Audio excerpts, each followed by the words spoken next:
graça, a paz, a misericórdia, nosso Deus seja com todos. Amém. Abram a escritura de vocês em Romanos, capítulo 9. Carta de Paulo aos Romanos, capítulo 9, a partir do verso 6, a santa palavra do Senhor nos diz o seguinte: E não pensemos que a palavra de Deus falhou, porque nem todos os de Israel são de fato israelitas, nem por serem descendentes de Abraão são todos filhos. Pelo contrário, por meio de Isaque será chamada a sua descendência. Isto é, não são os filhos da carne que são filhos de Deus, mas os filhos da promessa é que são contados como descendência. Porque a palavra da promessa é esta: por esse tempo voltarei e Sara terá um filho. E isto não aconteceu somente com ela, mas também com Rebeca, ao conceber de um só, de Isaque, nosso pai.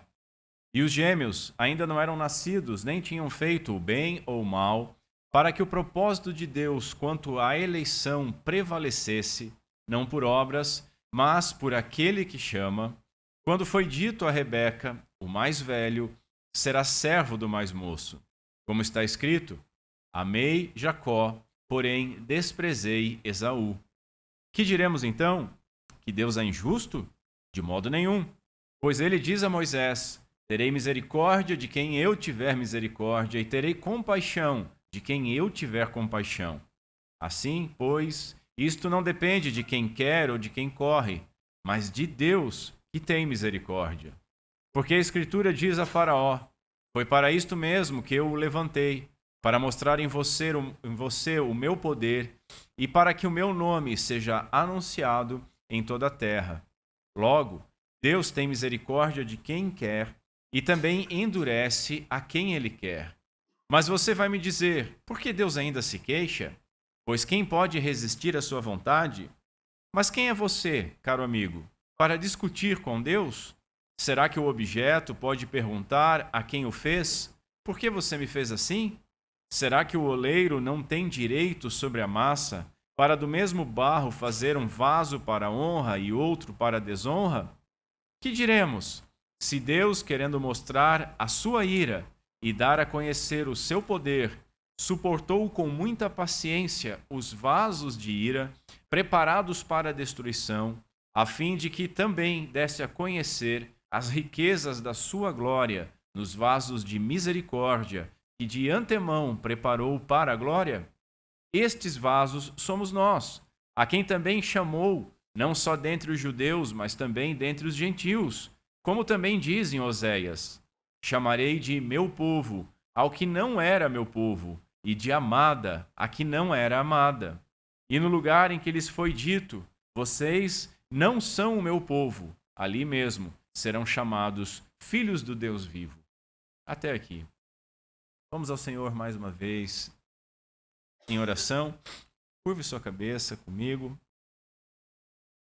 Bendito Deus e Pai do nosso Senhor Jesus Cristo, em nome de quem nós ousamos erguer a nossa voz. Senhor, glorifica o nome do Teu Filho em nosso meio. Auxilia-nos por meio do Teu Santo Espírito a compreender um pouco mais dessas doces doutrinas da graça, do Teu amor, da Tua soberania, da Tua providência, do Teu poder, da Tua glória. Ajuda-nos, Senhor, a contemplarmos estas coisas e, diante do nosso espanto, extrai dos nossos lábios, grava nos nossos corações o mais terno amor, gratidão por tudo que Tu fez por meio do Teu Filho Jesus Cristo.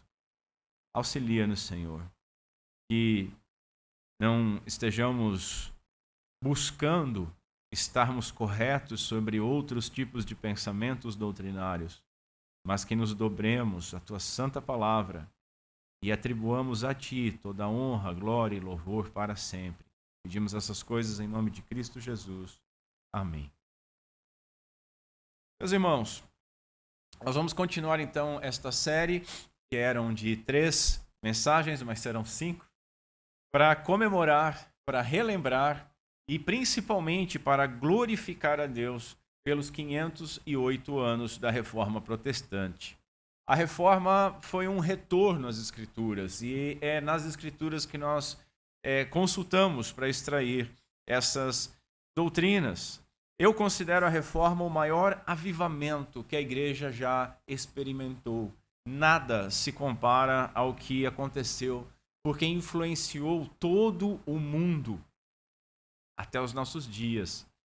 A Igreja Católica, ela utilizava-se da venda de indulgências para reunir recursos para a construção da Basílica de São Paulo. Nós vimos que a reforma, ela começa a ganhar corpo quando a venda destas indulgências, ela perde o fôlego na região do que é hoje a Alemanha. Com a influência de Lutero, houve uma diminuição da venda dessas indulgências, o que chamou a atenção da igreja. Mas você talvez não saiba o que é indulgência. Às vezes a gente fala de algumas coisas e a gente não sabe exatamente o que é. Eu acredito que muitos dos senhores não sabem exatamente o que é indulgência. Para entender isso, nós precisamos entender como é que é o sistema salvífico do catolicismo. No catolicismo romano, a salvação ela começa no batismo. Por isso nós, que somos pedobatistas, somos tão, às vezes, atacados por pessoas que não compreendem. O nosso batismo não tem nada a ver com o batismo do catolicismo romano. No catolicismo, a salvação começa pelo batismo, que, segundo a sua teologia, apaga a culpa do pecado original. Guarde esse termo, culpa, apaga a culpa. Todo pecado cometido depois disso precisa ser tratado. Existem duas formas de tratar esses pecados na teologia do catolicismo. A primeira forma é, novamente, o perdão da culpa. E esse perdão é dado pelo sacramento da penitência, a confissão ao padre. Ali o fiel recebe o perdão divino da culpa. Mas, mesmo perdoado, o fiel ainda precisa lidar com as consequências temporais do seu pecado. A pena. Essa pena temporal, ela precisa ser purgada. E essa, então, é a segunda forma de lidar com os pecados. Primeiro lida com a culpa, depois com a pena. Essa pena, ela pode ser expiada de 3 maneiras.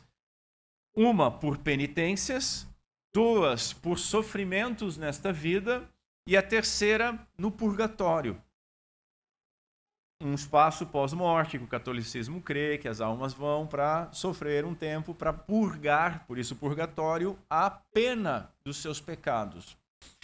A indulgência, então, ela é a redução deste tempo ou o perdão desta pena temporal, deste castigo temporal, livrando então o fiel do purgatório. Essa indulgência era concedida pela igreja baseada num suposto mérito excedente de Cristo, de Maria e de todos os santos. Na teologia reformada, Cristo, conforme a Bíblia diz, pagou tudo. Culpa e pena.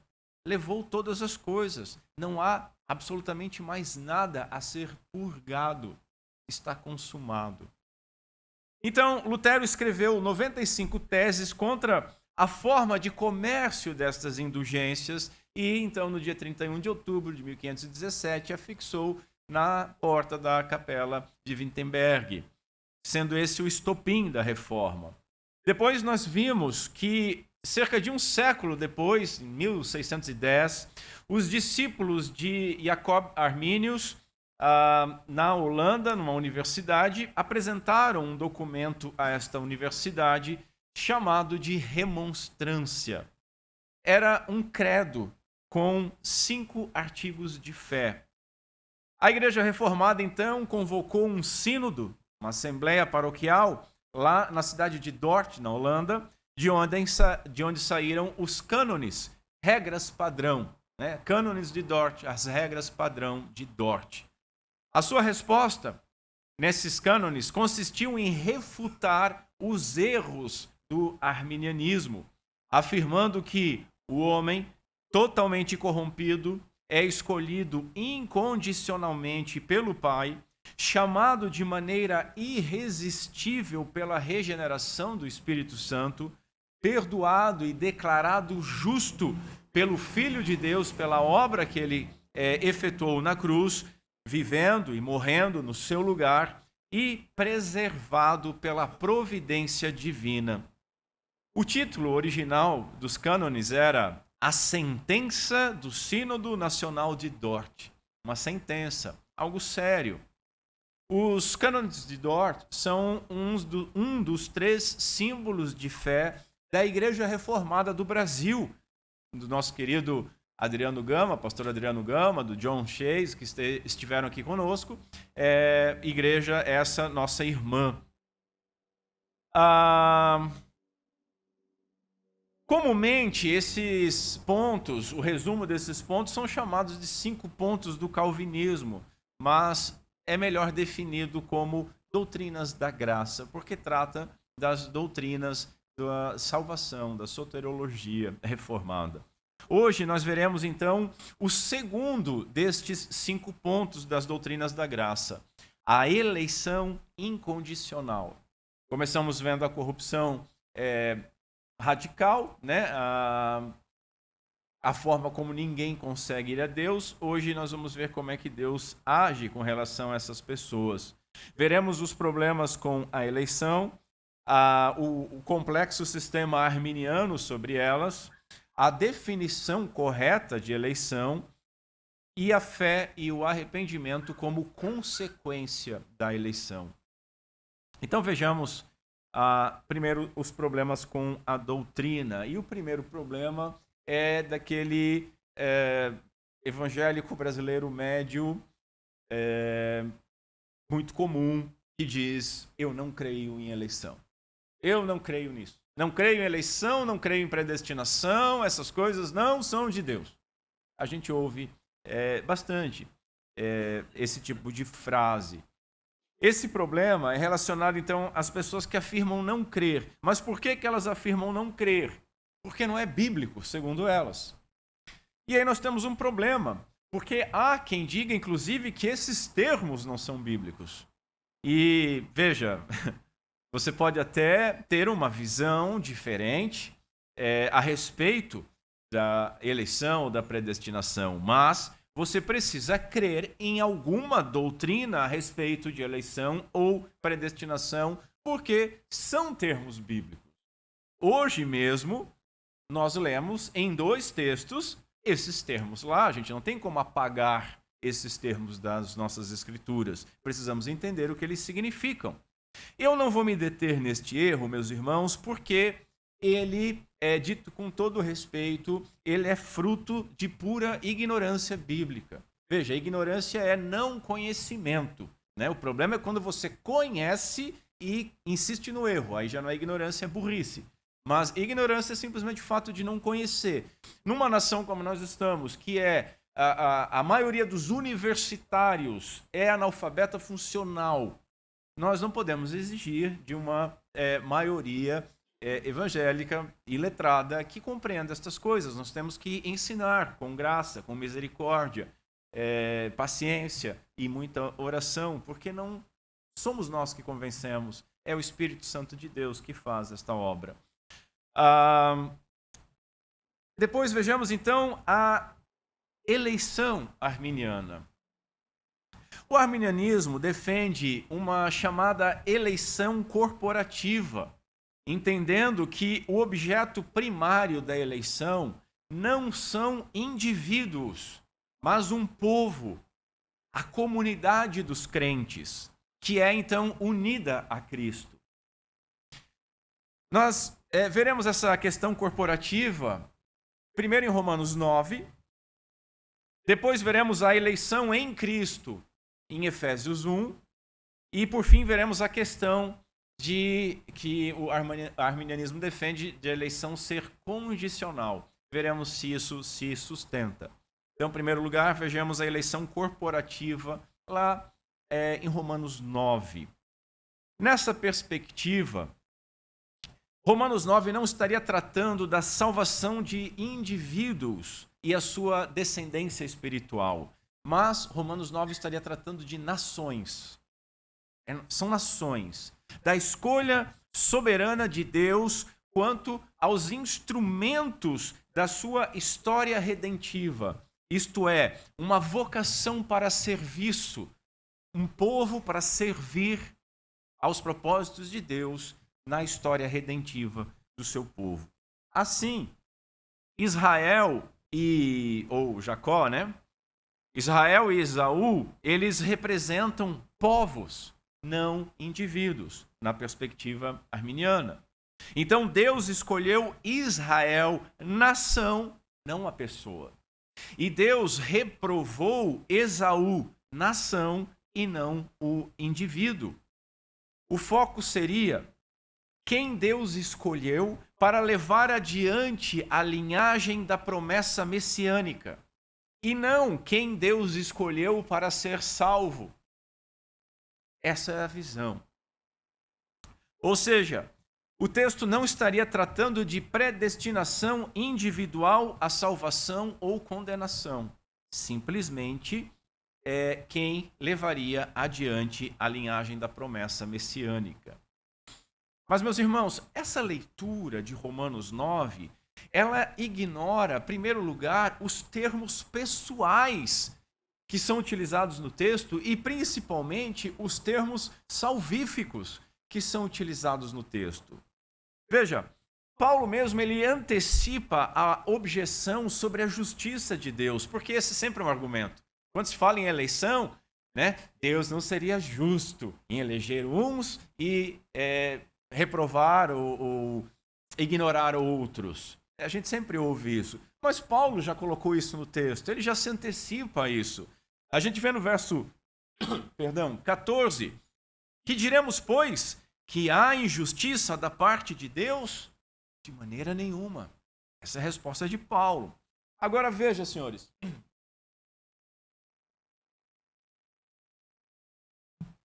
Veja o seguinte, essa objeção não faria sentido se Paulo estivesse falando apenas a respeito de uma eleição para serviço. Não teria porquê.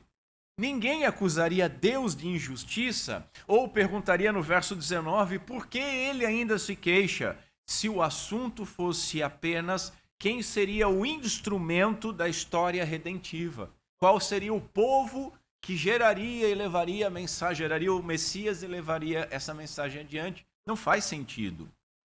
Note, uma interpretação básica de texto é você analisar o contexto. Você pode analisar o contexto imediato de Romanos 9, mas podemos olhar todo o contexto, o macro contexto de Romanos 9. E o contexto inteiro trata sobre salvação. Veja, capítulo 8. Ele fala todo sobre eleição e ele termina falando sobre não haver nenhuma condenação e sobre a certeza da eleição. Acabou o 8. Vamos para o 9. Qual é o assunto do 9?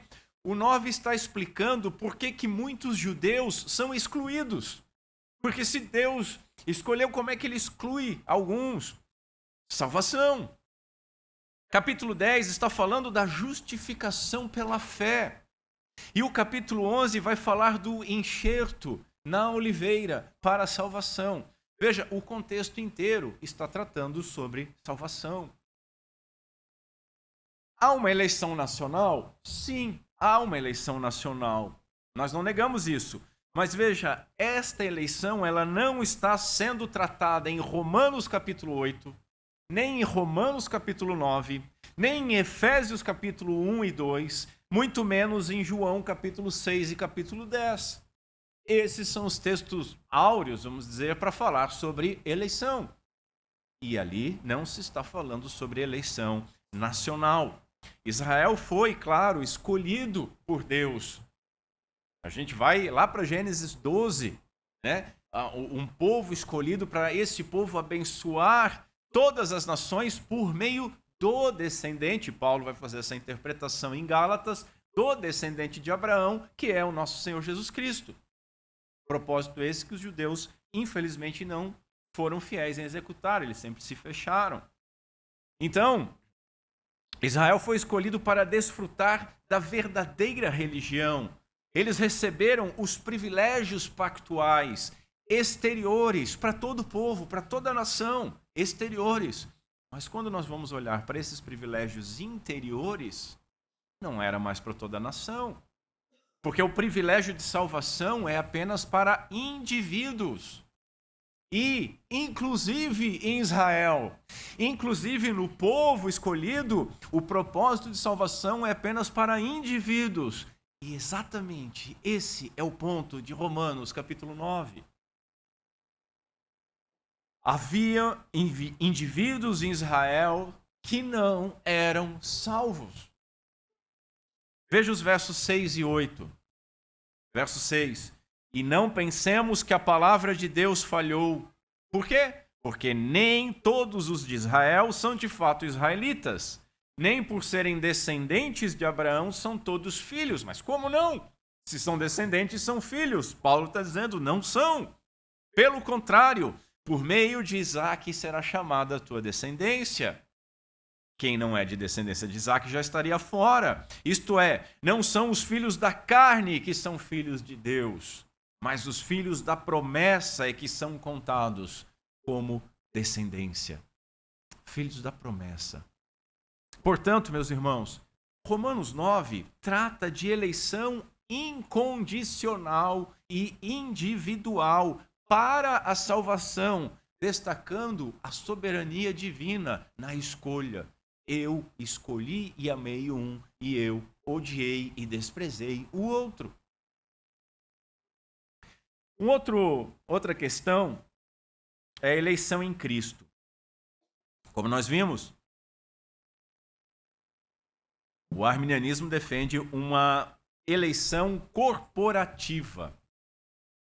Esse conceito, ele ensina que a escolha de Deus é em relação a um povo em Cristo e não de indivíduos específicos. Um povo, não um indivíduo.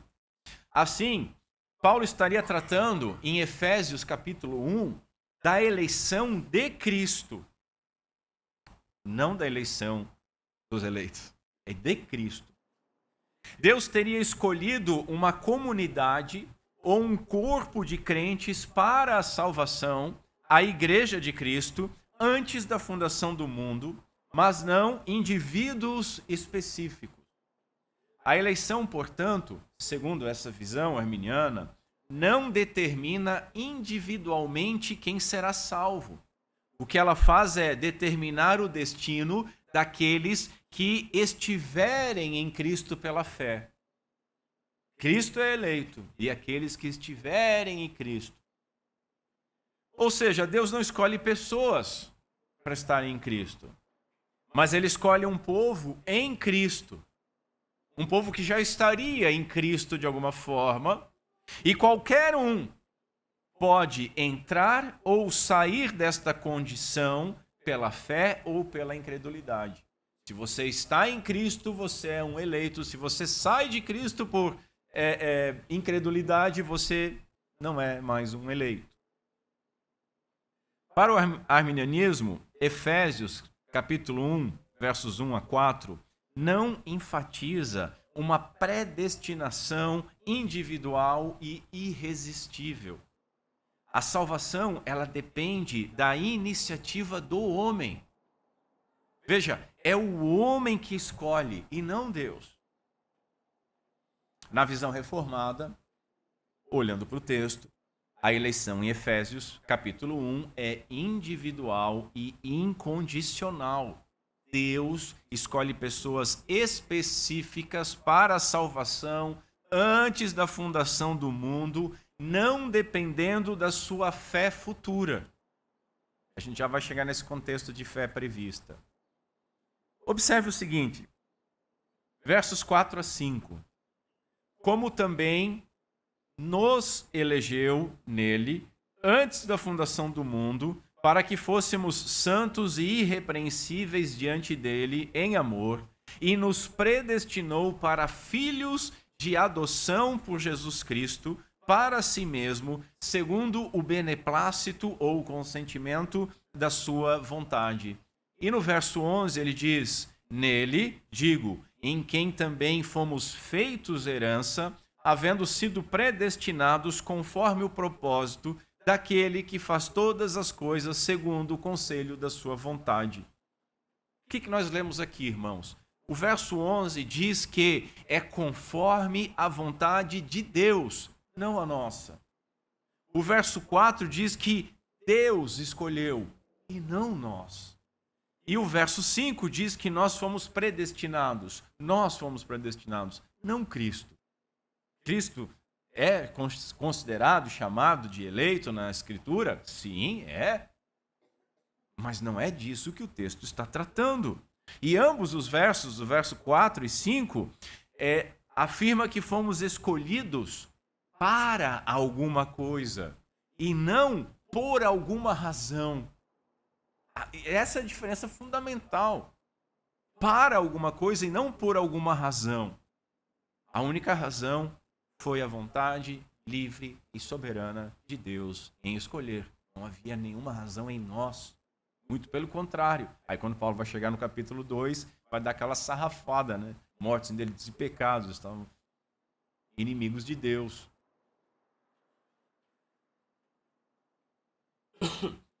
A Escritura, meus irmãos, ensina, e prestem atenção que isso é importante, a Escritura ensina que a fé, ela é efeito da eleição, e não a causa da eleição. Ela é concedida ao eleito com um propósito, o propósito é para a salvação. Ela é concedida para o eleito que foi regenerado, não está mais morto espiritualmente. Agora recebeu ouvidos para ouvir, agora tem capacidade de ouvir a voz do bom pastor. Tudo faz sentido. A eleição é soberana e é eficaz. Ela cumpre seu propósito. Cristo é o mediador exclusivo que garante a salvação de todos os seus eleitos, diferentemente da eleição corporativa arminiana, que depende condicionalmente de adesão de fé, tem uma condição por parte do grupo escolhido. E vamos ver então, já que toquei nisso, eleição condicional. O artigo de fé da remonstrância dos arminianos, que foi apresentado na Universidade de Leiden, ele fala justamente isso. A eleição é condicional. Não tem problema nenhum de falar isso. Assim como eles dizem que a gente não tem vergonha de dizer que a expiação foi limitada e que Cristo morreu por um número limitado de pessoas, eles não têm vergonha de dizer que a eleição é condicional. Deus escolhe condicionalmente. Vamos entender isso. Essa teoria se baseia numa leitura errada do termo presciência. Você já ouviu falar sobre presciência? É sempre aquele, né? Presciência é quase um termo igual ao livre-arbítrio, porque é muito falado e pouco entendido, né? Confusão que eles fazem com o termo presciência, por exemplo, em 1 Pedro, capítulo 1, verso 2, nós lemos: eleitos segundo a presciência de Deus Pai.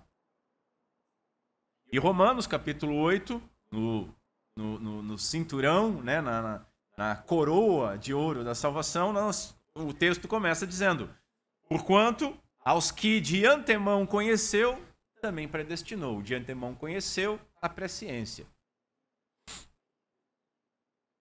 A ideia da presciência, antes é ciência, conhecimento, um conhecimento anterior, um conhecimento previsto de Deus.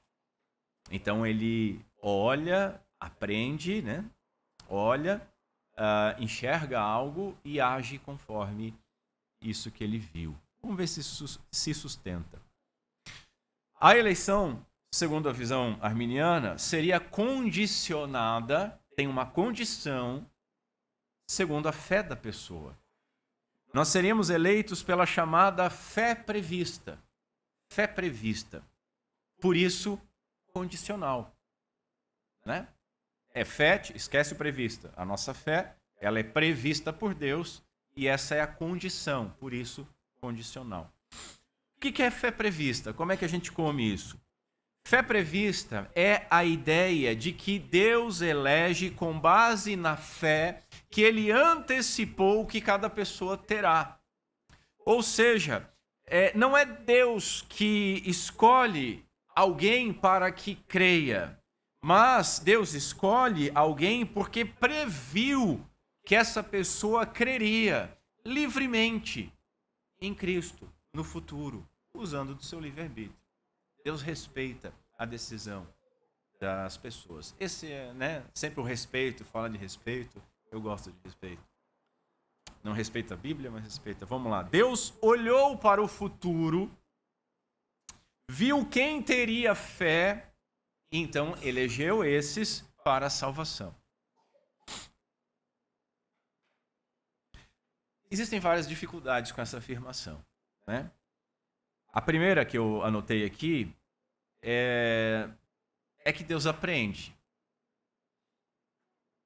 Deus aprende. Porque Deus, em algum momento, antes da fundação do mundo, ele precisou olhar para o futuro, ver quem teria fé essa prevista, então pela sua presciência, por esse pré-conhecimento, ele aprendeu quem teria ou não fé, e aí ele elege. Imediatamente o segundo problema é o seguinte: se Deus viu que você creria, por que ele precisaria te escolher? Se você já creria livremente. Isso eu chamo de pleonasmo divino, arminiano, né? É o subir para cima. Eu vou eleger aquele que já me escolheria. É estranho, parece as nossas eleições aqui. Faz sentido.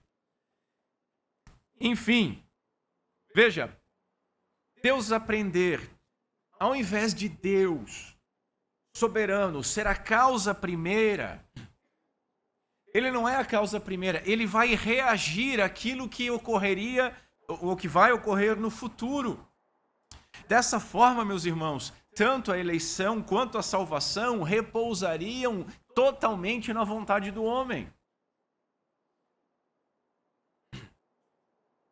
O arminianismo diz assim: Deus viu que teríamos fé, por isso nos elegeu.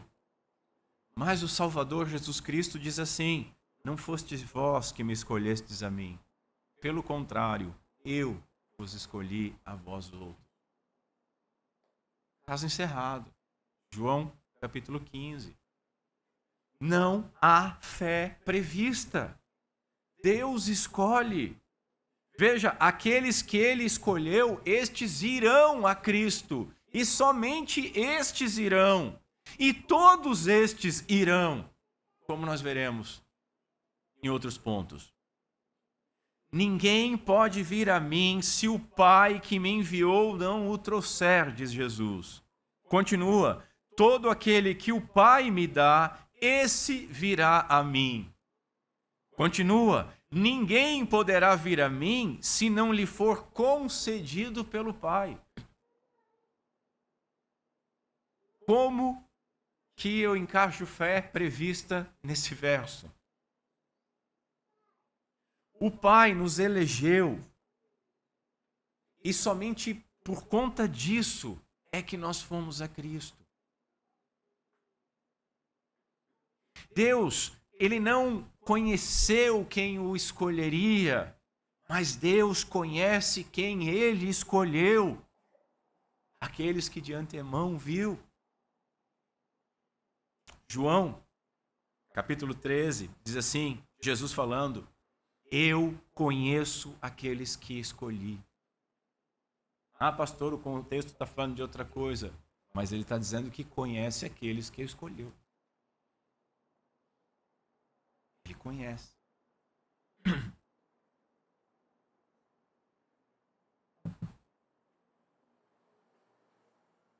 Deveria estar assim. Eu conheço aqueles que me escolheria. Mas não é assim que está. Então vamos definir presciência. Primeira coisa que a gente tem que analisar vamos entrar em metafísica e filosofia. Primeira coisa que a gente tem que analisar é o futuro. O futuro, meus irmãos, ele não é um ente independente de Deus, que existe à parte de Deus, que Deus consulta para tomar decisões. O futuro, ele somente existe porque Deus determinou este futuro. Não há nada fora dos propósitos de Deus. Portanto, quando Deus olha para o futuro, ele não está vendo o que aconteceria. O que ele está vendo é aquilo que vai acontecer, porque ele determinou.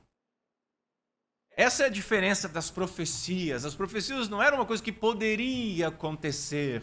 Vamos orar para que aconteça a profecia. Não, profecia é eu vou fazer isso, por isso vai acontecer. Por isso que quando Deus faz aliança com Abraão,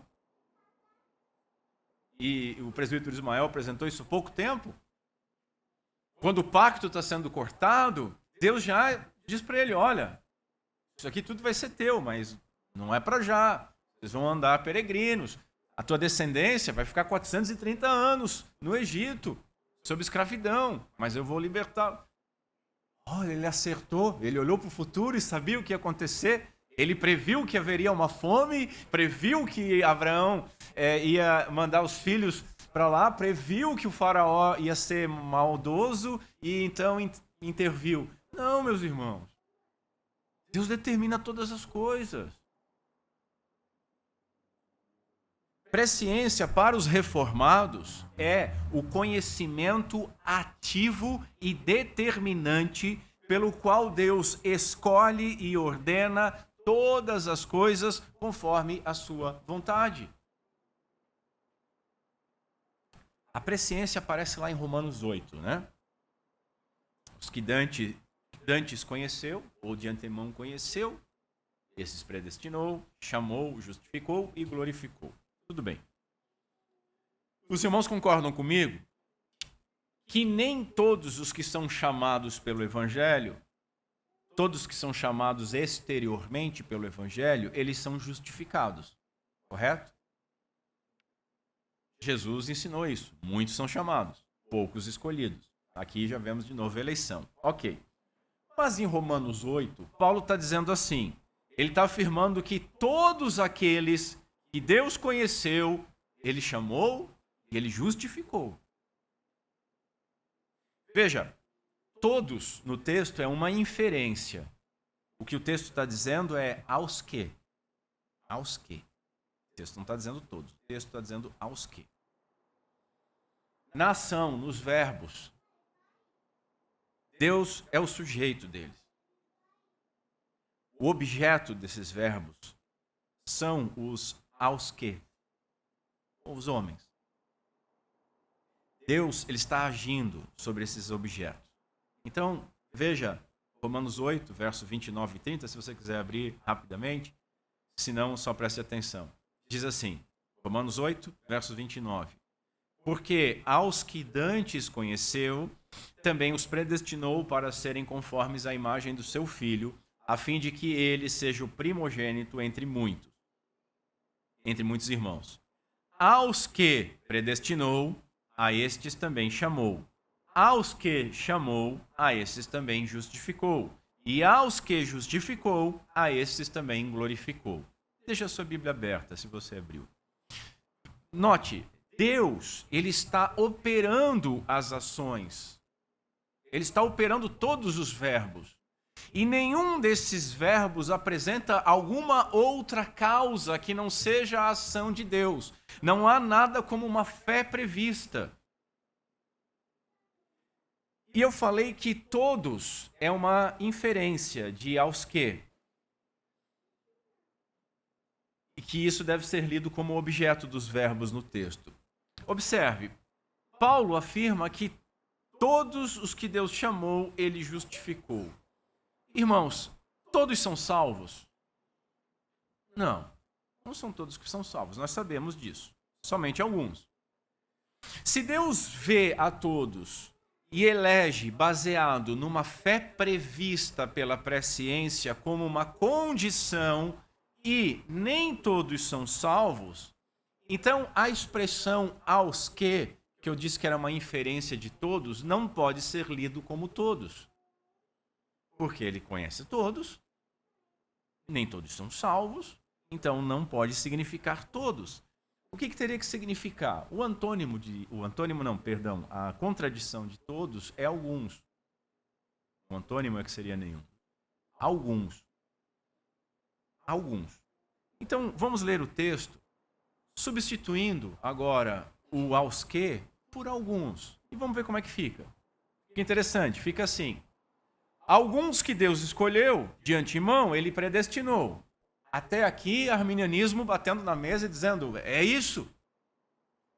Mas vamos continuar. Alguns que Deus escolheu, de antemão, ele predestinou. Alguns que predestinou, ele chamou. Alguns que ele chamou, ele também justificou. E alguns que ele justificou, ele glorificou. A incerteza e a insegurança reinando, né? Irmãos, essa é uma monstruosidade teológica defendida por muitas pessoas e que o próprio Armínio defendeu. Ele afirmou que havia uma distinção entre o cristão verdadeiro e o eleito. O cristão verdadeiro e o eleito são entes diferentes. Palavras dele, aspas. Um cristão verdadeiro, ele pode apostatar, ele pode abandonar a fé e se perder. Mas eleito é aquela pessoa no seu estágio final de preservação. É o plus a mais. Veja, a gente brinca, mas isso é sério, irmãos. Eleição, então, não seria a causa, mas a eleição é a consequência da salvação. Como crente verdadeiro, você pode ser predestinado, chamado, justificado e perder a salvação aos 46 do segundo tempo. E não dá para chamar o VAR. Mas se você perseverar até ser glorificado, então você é um eleito. Aí é o cristão de outro nível, né? Outro patamar. Irmãos, para não pecar e não escandalizar os irmãos, eu não vou comentar sobre isso. Né? Já falei até demais. Meus senhores, os crentes são os objetos dos verbos aqui de Romanos 8. Os crentes são os objetos dos verbos. Todos os crentes e somente os crentes são os objetos dos verbos. Assim, então, vamos ler substituindo aos que por todos, que é a inferência que eu falei inicial. Vamos lá. Todos que Deus conheceu de antemão, ele predestinou. Todos que predestinou, ele chamou. Todos que ele chamou, ele também justificou. Todos que Deus justificou, ele glorificou. E aí a igreja glorifica a Deus dizendo, aleluia, glórias a teu nome, Senhor. Porque a ação é tua, a vontade é tua, a salvação é tua. Ao Senhor pertence a salvação. Jonas 2, 9. Esse é o Evangelho, meus irmãos. O Evangelho é aquilo que Deus fez sem mérito algum dos pecadores, sem fé prevista, sem perseverança dos pecadores. É o que Deus fez.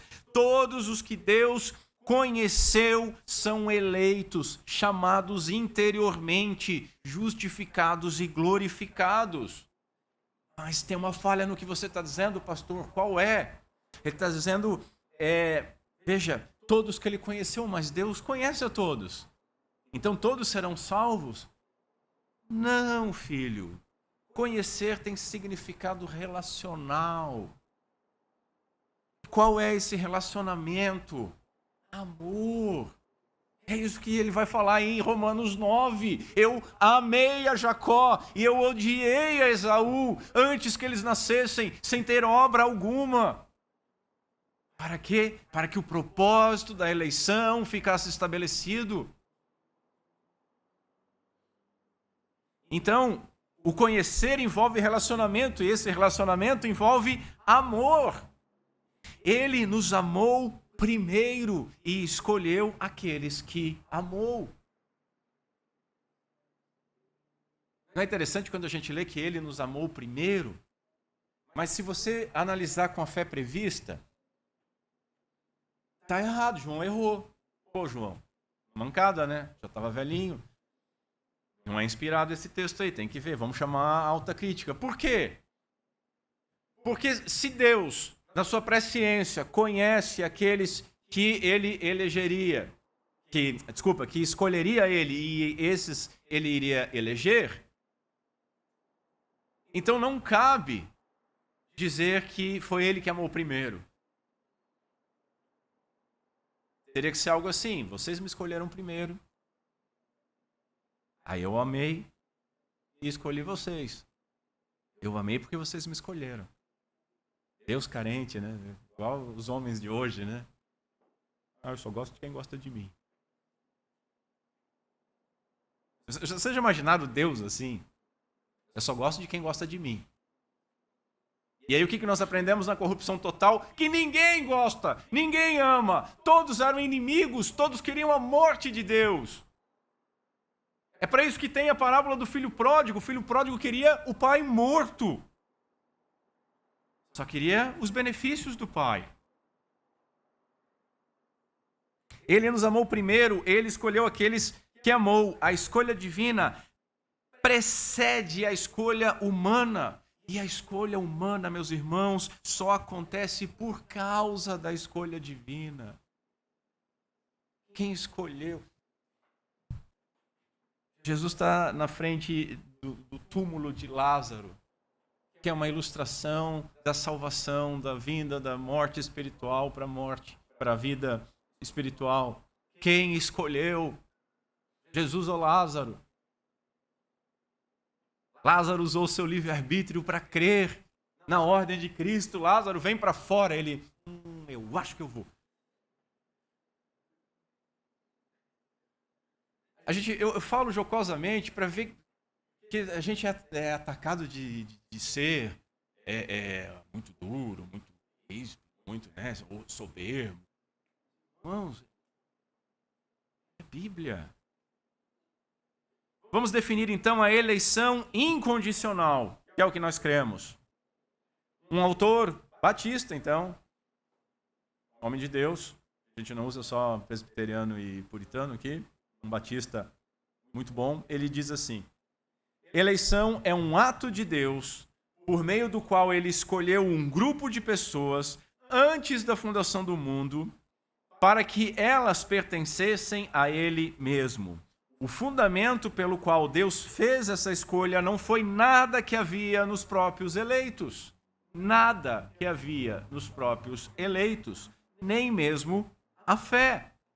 Os cânones de Dort vão afirmar o seguinte: os eleitos não são melhores ou mais dignos que os outros, mas envolvidos na mesma miséria. Eu gosto como esses caras escrevem. É maravilhoso. Envolvidos na mesma miséria. É uma forma bonitinha de dizer farinha do mesmo saco. Não há injustiça, meus irmãos, da parte de Deus. Por quê? Porque todos mereciam a condenação. E veja então a importância de você entender a doutrina da corrupção total. Deus escolhe pecadores, Deus escolhe inimigos dele. E se ninguém merecia, como que Deus poderia ser injusto ao escolher um, ao escolher quem ele quiser e desprezar o outro? Esse é um conceito que hoje no Brasil é difícil das pessoas entenderem. Porque se você tem um frango e você tem 2 mendigos na cidade e você vai lá e dá o frango para um mendigo, você escolheu, o frango é teu, o mendigo não merecia, ambos estão com fome, mas você deu o frango para um. Injusto, injustiça. Tenha que dividir para os 2 ou dar um para cada um. Vamos investigar isso aí, vamos prender, porque isso é uma exploração.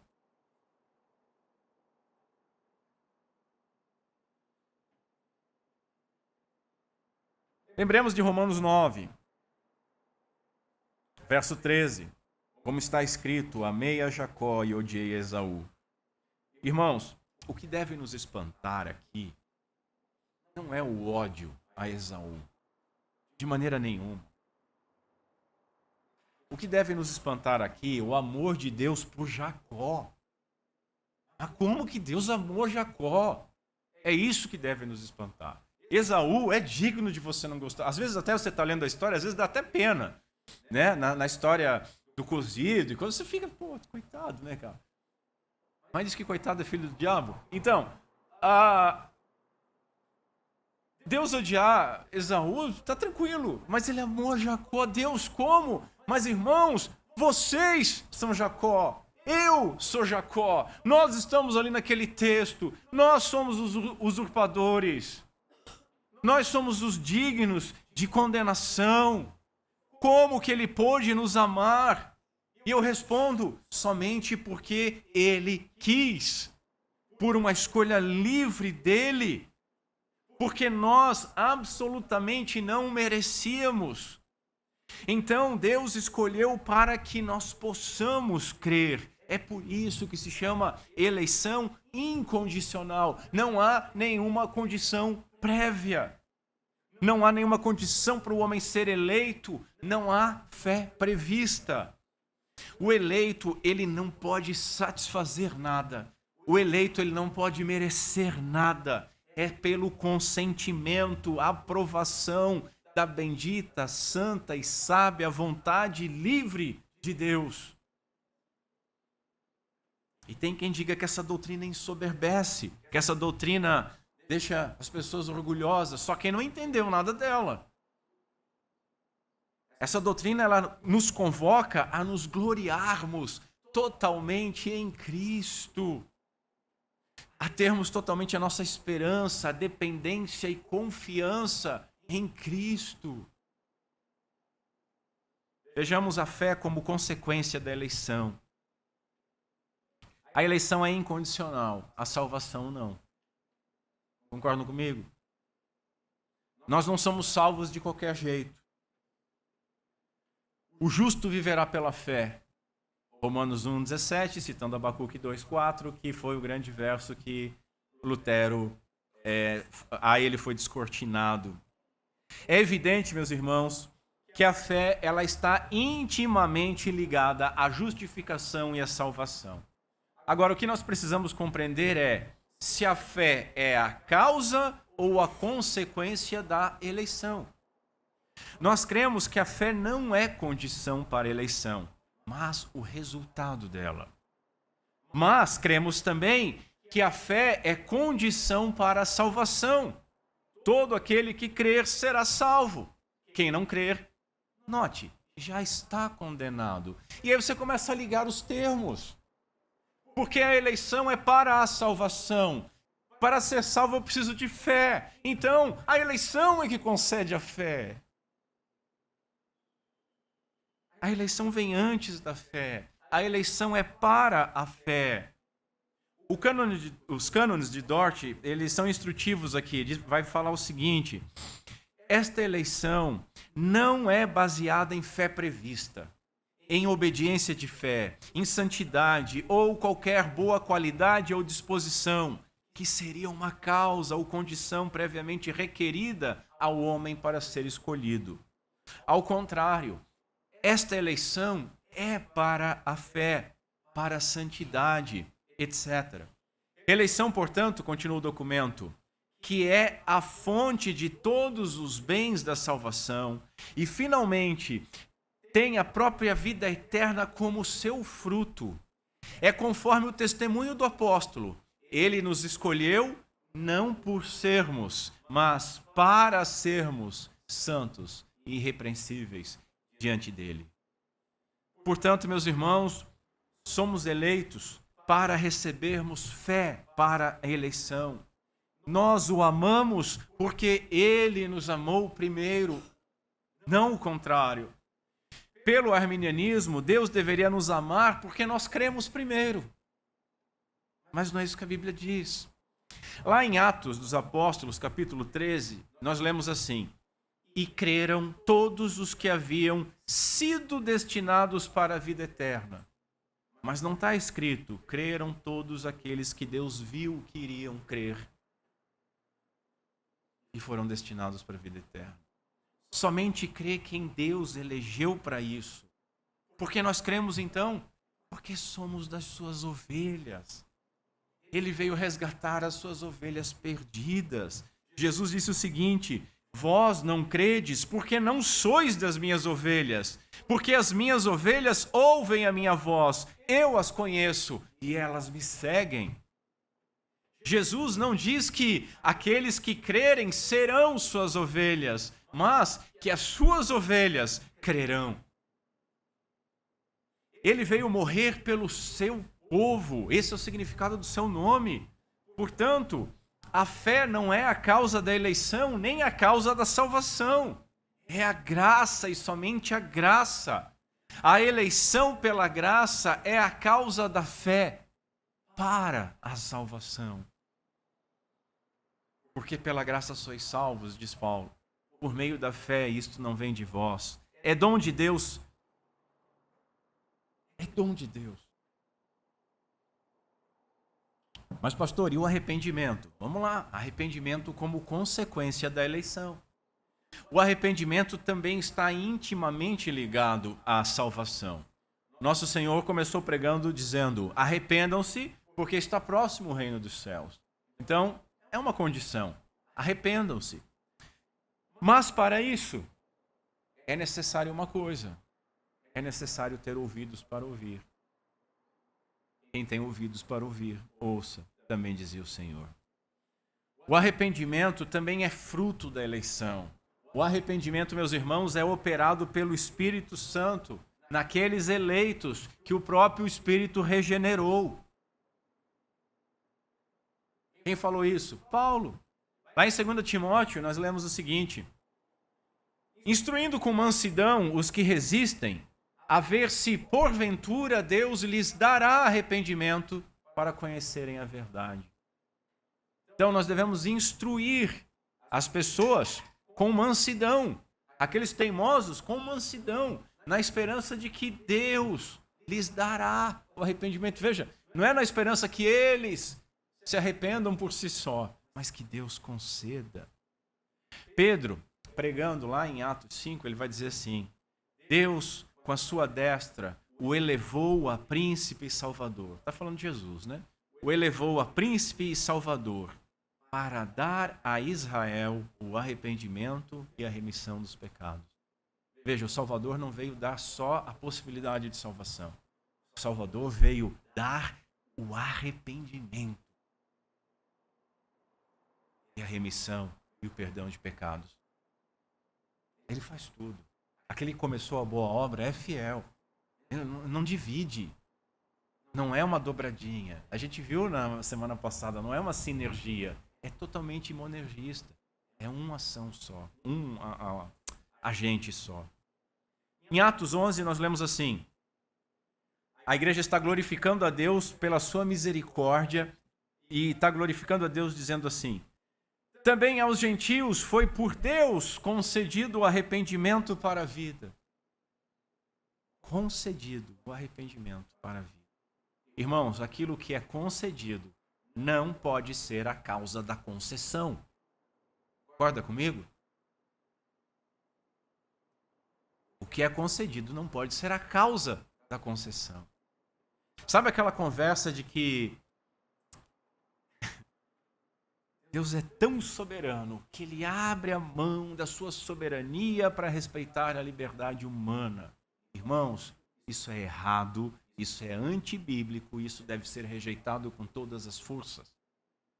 O arminianismo defende que Deus, ele deve reagir à fé e ao arrependimento. Deus reage à fé e ao arrependimento. Portanto, eles não podem ser uma resposta do homem à ação divina, mas devem ser uma causa da reação divina. Ora, é lógico que Deus reage às nossas ações, seja ao nosso pecado, seja ao nosso arrependimento, à nossa fé. Deus reage, mas no caso de fé e arrependimento, Ele reage àquilo que veio dEle, que Ele concedeu. Paulo vai dizer: porque o que tens tu que não tenhas recebido? É bem abrangente isso aqui. Eu tenho fé. Tá, tu recebeu ela ou veio de ti? Eu me arrependi. Tu recebeu o arrependimento ou veio de ti? Porque o que tens tu que não tenhas recebido? E se o recebeste, por que te glorias como se não houveras recebido? Todas as coisas vêm de Deus, meus irmãos. A fé e arrependimento não são méritos, nem razão para nós nos gloriarmos, como alguns infelizmente fazem. O grande problema da teologia arminiana, assim como do pensamento do homem natural, é que eles não suportam a ideia que Deus age e o homem reage. Isso é inconcebível para eles. O homem crê e se arrepende reagindo, motivado pela ação do Espírito Santo que efetua em nós tanto o querer quanto o realizar. Mas esse humanismo não aceita isso. Eles insistem que o homem age, o homem escolhe, o homem crê, o homem se arrepende pelo seu livre-arbítrio e Deus então deve reagir, elegendo condicionalmente por uma fé prevista e salvando por uma graça que tem um cheirinho de mérito. Tem cheiro de mérito. Nessa situação, Deus, soberano, que é tão soberano que abre mão da sua soberania, ele se curva ao homem. Na visão reformada, a decisão final está em Deus, não com o homem. Foi Deus quem escolheu aqueles que ele amou na eternidade e no tempo ele os chama, concede fé, concede arrependimento para a justificação e então os guarda e santifica até a glorificação. Irmãos, foi por estes e somente por estes que Cristo morreu, como nós veremos na próxima mensagem, e que torna isso tudo lindo e maravilhoso. A visão reformada, ela humilha o homem, e é por isso que o humanismo arminiano não aceita. E eu já falei para os irmãos, uma das principais provas para nós sabermos se uma doutrina é bíblica ou não, é se ela exalta a Deus, se ela glorifica a Deus sobre todas as coisas e se ela humilha o homem. Se ela faz essas duas coisas, tem uma grande chance de ser verdadeira. A eleição é incondicional. Não há espaço para vanglória.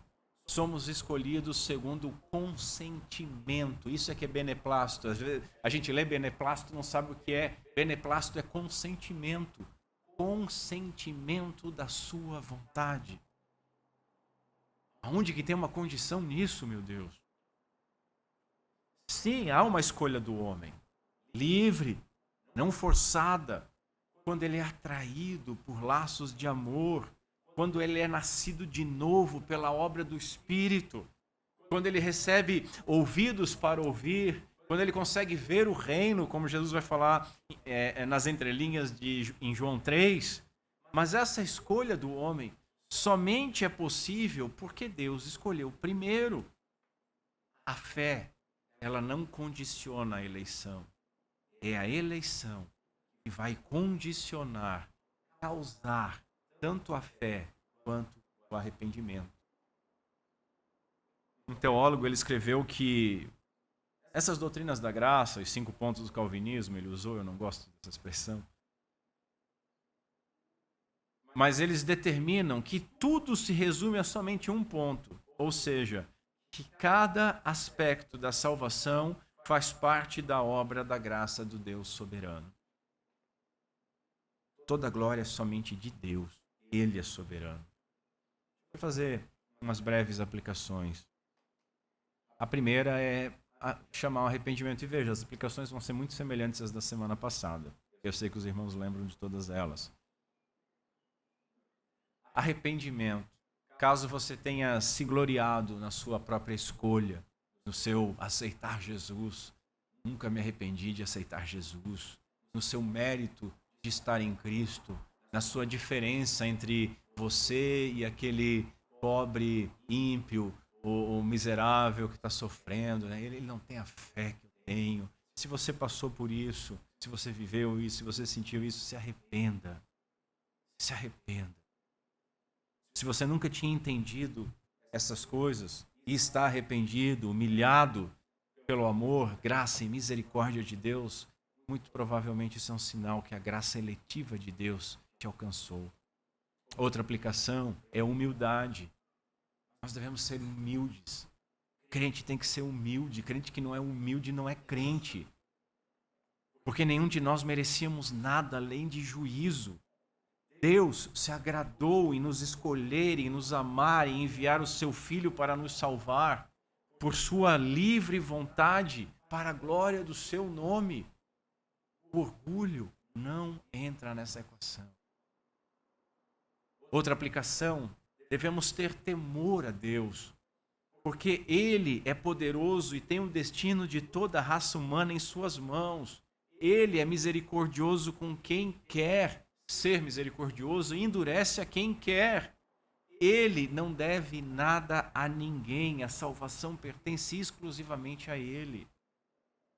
Outra aplicação é despertar o nosso louvor e a nossa adoração a esse Deus santo e maravilhoso, porque aquele que nos amou e escolheu primeiro, Ele sacrificou o seu Filho amado. Ele nos chamou irresistivelmente, Ele nos justificou, nos adotou. Ele é digno de todo amor, de toda glória, hoje e para todo sempre. Outra aplicação é a gratidão. E como que nós demonstramos gratidão a Deus? Amando Ele, obedecendo Ele. Como é que nós amamos a Deus? Obedecendo. Como é que nós obedecemos a Deus? Amando. Amando a Deus sobre todas as coisas e ao próximo como a nós mesmos. Santidade e obediência. Nós fomos eleitos para sermos santos e irrepreensíveis diante dEle. Portanto, meus irmãos, vivamos de modo digno do nosso chamado. Vamos ficar em pé. Eu vou usar como oração final uma oração que encerra os cânones de Dort. E ela diz assim, e curve sua cabeça, faremos esse momento como de oração. E o Senhor Jesus Cristo, o Filho de Deus, o qual está sentado à direita do Pai, e envia os seus dons aos homens, nos santifique na verdade. Que Ele traga a verdade aos que se desviaram dela. Que Ele cale a boca dos caluniosos da sã doutrina, e que Ele equipe os ministros fiéis da sua palavra com o seu espírito de sabedoria e discrição, para que tudo o que falem possa ser para a glória de Deus e a edificação dos ouvintes. Amém.